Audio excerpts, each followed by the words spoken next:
के बुलेटिन के साथ बड़ी खबर की बात कर रहे हैं। दिल्ली छावला रेप हत्या केस में बड़ी खबर है, जहां दिल्ली के एलजी ने रिव्यू पिटीशन को मंजूरी दी है। एलजी ने दिल्ली पुलिस को मामले में पुनर्विचार याचिका दाखिल करने की मंजूरी दे दी है। Solicitor general Tushar Mehta court में पक्ष रखेंगे। जल्द सुप्रीम कोर्ट में पुनर्विचार याचिका दिल्ली पुलिस दाखिल करेगी। आपको बता दें कि छावला रेप मामले में सुप्रीम कोर्ट ने हाल ही में फैसला सुनाते हुए मामले से जुड़े सभी दोषियों को सबूतों के अभाव में बरी कर दिया था और साल 2012 में पौड़ी की किरण नेगी की रेप के बाद हत्या कर दी गई थी।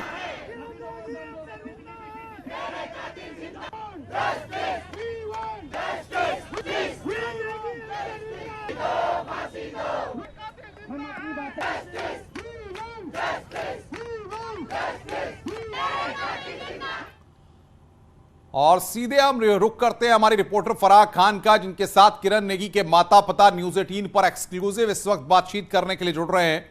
फराह, जाहिर तौर पर जो इंसाफ की उम्मीद अब से कुछ दिन पहले बिल्कुल भी नजर नहीं आ रही थी, माता पिता की आवाज बुलंद करने के बाद और सारे लोगों के साथ खड़े होने के बाद अब इंसाफ की किरण नजर आ रही है।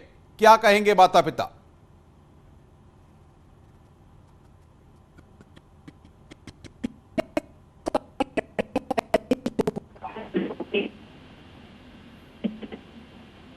है और मेरे साथ सीधा जो है किरण नेगी के पेरेंट्स जो हैं वो जुड़ गए हैं और हम उन्हीं से बात करेंगे।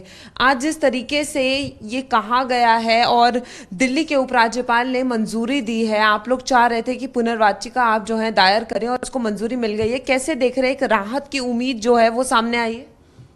जी, आज मतलब जैसे कि उपराज्यपाल जी ने याचिका दायर करी है सुप्रीम कोर्ट में या करने जा रहे हैं, उससे हमें उम्मीद है कि आगे हमें जो है न्याय मिलेगी और हमारी बेटी को भी न्याय मिलेगी और दरिंदों को फांसी होगी।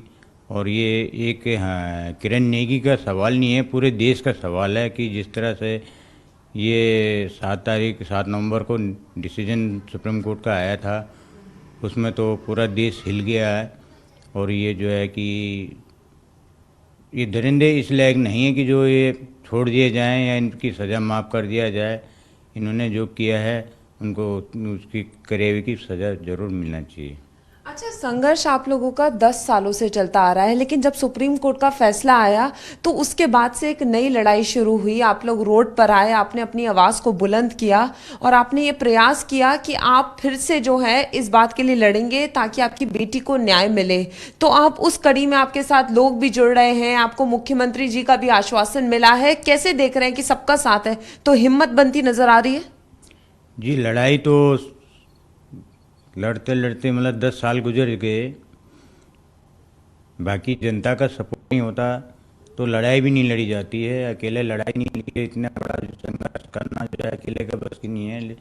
आज पब्लिक ने जो है इतना सपोर्ट किया है कि मतलब जो है जो सुप्रीम कोर्ट का 7 तारीख को जो फैसला आया था उससे पब्लिक को जो है आक्रोश है और उसमें जो है पब्लिक सपोर्ट कर रही है।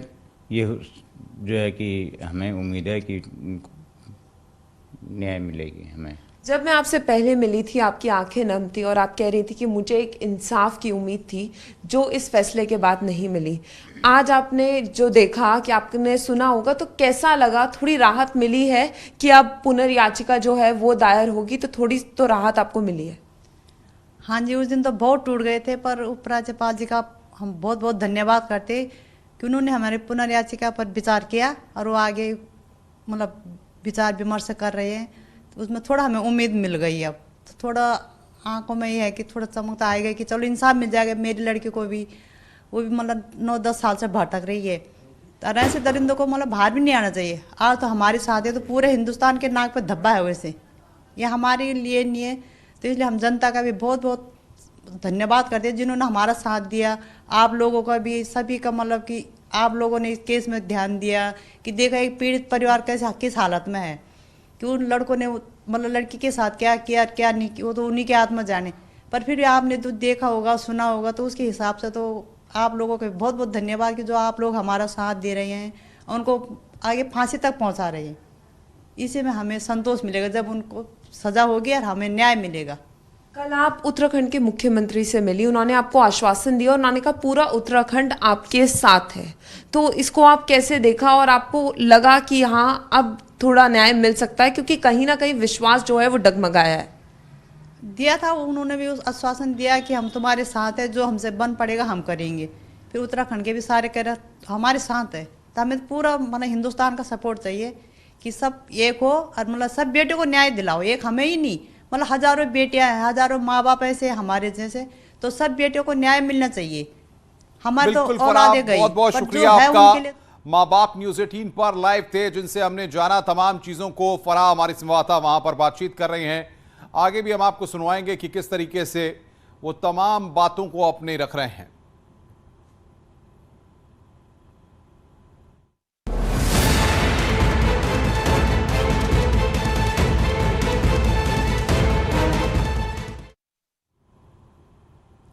कातिल मोहब्बत, मथुरा में लाल सूटकेस में लड़की का शव, आजमगढ़ में कुएं में लड़की की लाश, दोनों ही मामलों में सनसनीखेज खुलासे हुए हैं। वहीं दूसरी ओर दिल्ली में श्रद्धा के कातिल का आज नार्को टेस्ट होना है। मथुरा में सूटकेस में युवती का शव मिलने के मामले में सनसनीखेज खुलासा हुआ है। पुलिस के मुताबिक लड़की की हत्या में उसका पिता और मां दोनों ही शामिल थे। पुलिस ने दोनों को हिरासत में ले लिया है। आज शाम तक शव का पोस्टमार्टम होगा। पोस्टमार्टम से कई और खुलासे हो सकते हैं। 18 नवंबर को यमुना एक्सप्रेसवे के पास लड़की का शव सूटकेस में मिला था। काफी मशक्कत के बाद पुलिस इस शव की शिनाख्त करने में कामयाब हुई।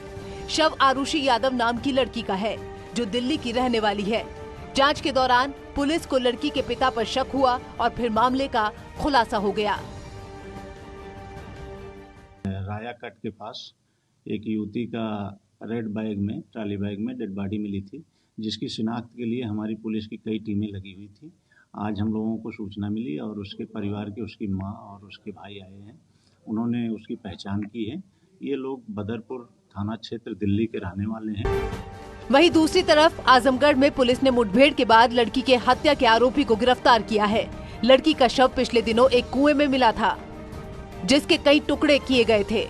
मुठभेड़ के दौरान आरोपी प्रिंस यादव घायल भी हुआ है। आरोप है कि प्रेम प्रसंग के चलते लड़की की हत्या की गई है। पुलिस के मुताबिक आरोपी प्रिंस लगातार प्रेमिका से अवैध संबंध बनाने के लिए दबाव बना रहा था, लेकिन प्रेमिका बार बार मना कर रही थी, जिससे गुस्से में आकर प्रिंस ने अपनी प्रेमिका की हत्या कर दी।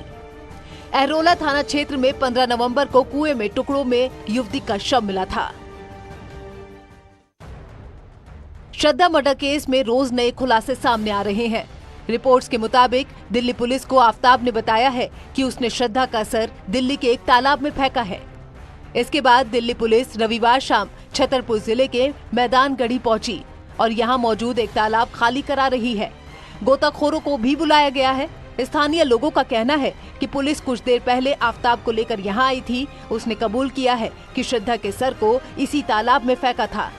मर्डर वेपन भी गायब है। इधर पुलिस ने छतरपुर जिले के महरौली जंगल से अब तक 17 हड्डियां बरामद की हैं। उन्हें जांच के लिए भेजा जाएगा। वहीं आज आफताब का नार्को टेस्ट भी हो सकता है। पुलिस ने इसके लिए 40 सवालों की लिस्ट तैयार की है। इससे पहले दिल्ली पुलिस श्रद्धा की हत्या के सीन रिक्रिएट करने के लिए रविवार सुबह आफताब के घर पहुंची थी। नितिन गौतम, अभिषेक उपाध्याय के साथ शंकर आनंद।